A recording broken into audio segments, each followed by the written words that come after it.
welcome you all gathered here for the funeral service of our friend Anxiety. Someone who wouldn't be missed, and someone we're so glad we're getting rid of, and someone I'm gonna help you kill in your lives too. This is to the crippling anxiety I had. You will not be missed. Thank you for leaving. The world is a better place without you. This is the funeral of my friend Anxiety, and I'm hoping and waiting for you to invite me to the funeral of your friend Anxiety. And today I'm going to give you examples and steps to unalive your anxiety. And also today's October 31st and I'm filming this. This is my costume. My scary costume for the day is I am a funeral attender. I'm going to a funeral. That's my costume. Okay, and I'm shooting this video how to unalive your anxiety wearing my Halloween costume. So this is me. My costume is going to a funeral. I think it's pretty good. I like it. So let's get started. In this video, I'm going to be sharing a few tips and tricks that help me unalive my own anxiety. And I understand it can be really hard to, combat with this condition every day. So I hope these tricks, help you out in one or the other way. So let's get started. Tip number 1, and this is the most important tip in the whole video, and that's why it's tip number 1, which is to consult a proper medical professional and seek therapy. I'm someone who believes that to cure any problem you need to go to the root of its issue, and to discuss the root of your issue and to really cure it, you need the help of a professional.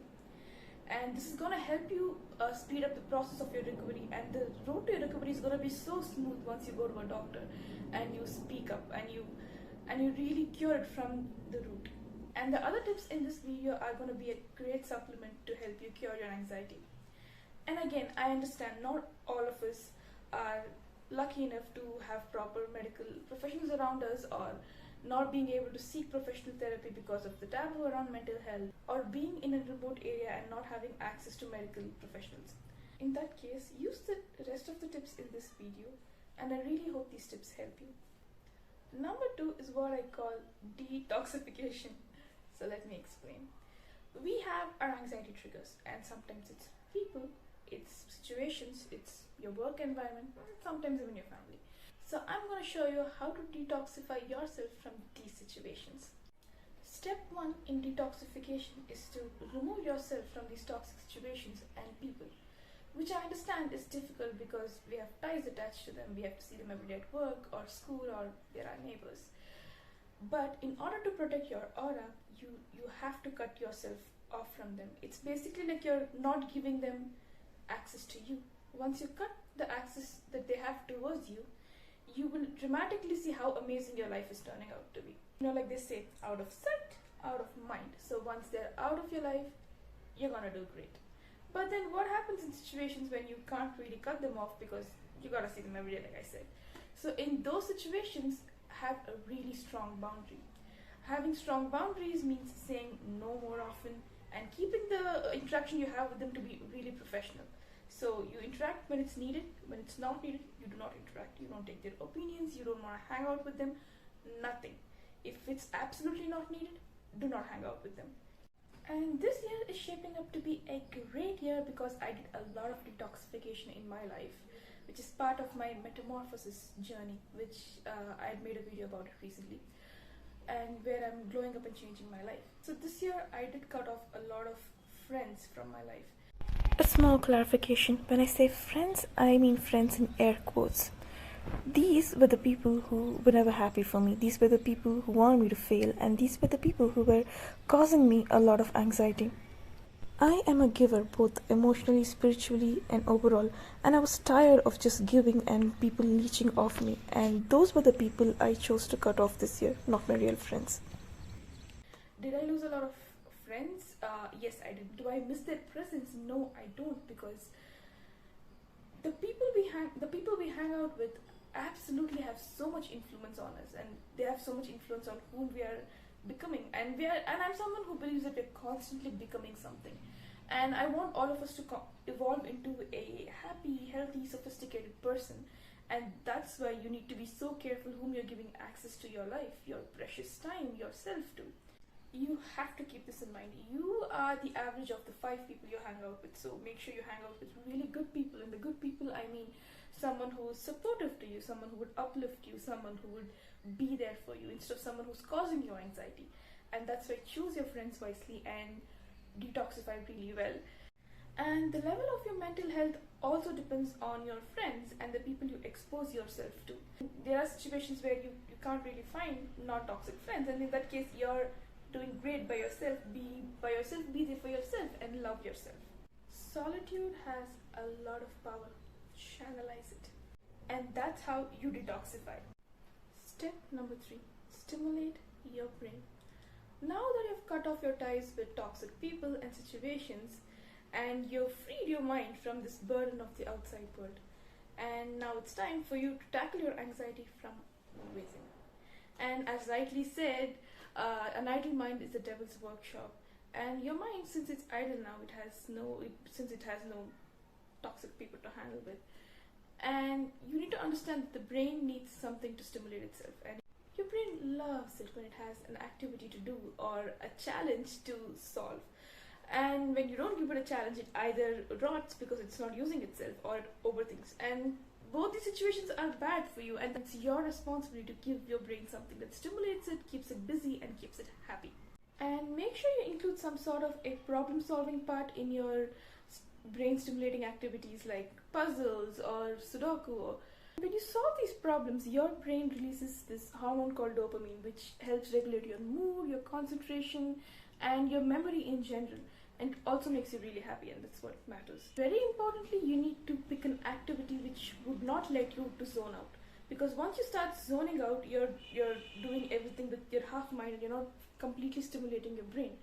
And that's not the purpose here. You want your brain to have full concentration to what you're doing. That's why you need to choose an activity which needs your complete brain's concentration, like chess, or learning a new concept in math, or sharpening your technique in the skill you already have. For example, if you're an artist, you can learn a new brush technique. It's just an example.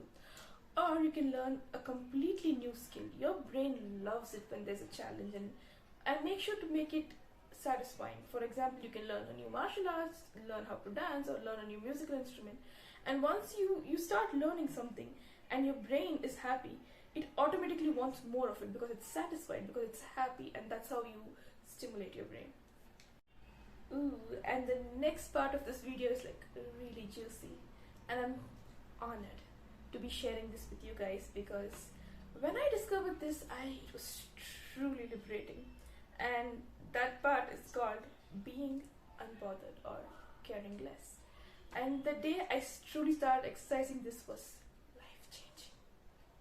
And I understand it's hard to be unbothered all the time, because our parents and the generation before that were sort of manufactured to be people pleasers, and that kind of manifests into us. But it is our responsibility to break this toxic cycle, and this traumatic toxic cycle, and we are going to do it, because we're not going to pass this on to the next generation. And being unbothered means having immunity to people's nasty opinions about you. It's about not caring what they think about your career choices, your life choice, whom you date, whom you go out with, things like that.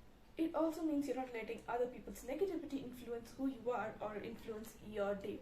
It's also about protecting your sacred energy from things like people pleasing, because that can exhaust you. So let's go through some of the examples where we're going to be unbothered and how we're going to tackle these situations. Let's start. Hello. Oh, what do you mean I'm talking back? Oh, you're offended that I'm standing up for myself and not taking disrespect anymore.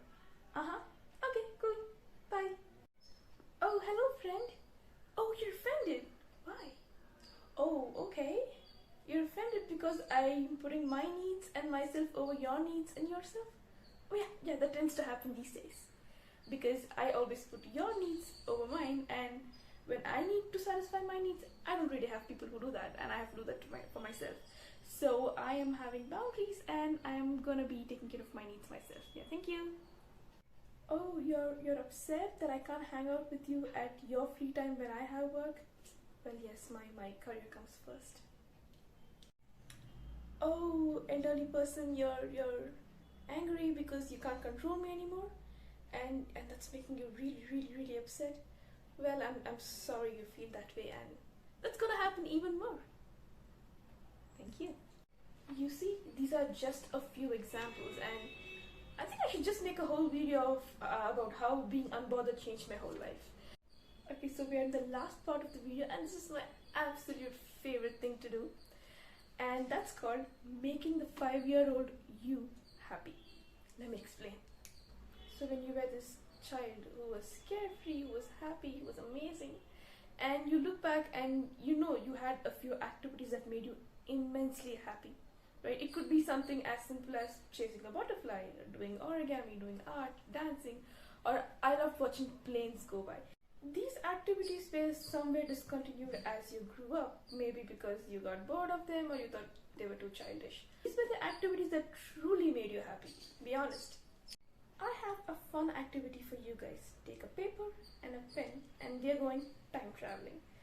Go back to the 5-year-old you and ask them what truly made them happy, and also observe their whole day and ask yourself what truly made them happy and make a list of it. It doesn't matter how silly it is, it doesn't matter how childish it is, it doesn't even have to make sense to other people, it just have to make sense to you, and it truly made you happy.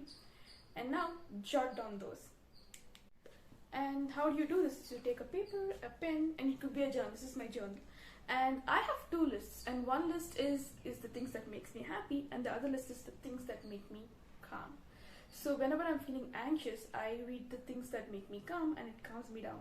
And then I go back to the list of the things that makes me happy. So that way, once I've calmed down from anxiety, I can be happy now by doing things that make me really happy.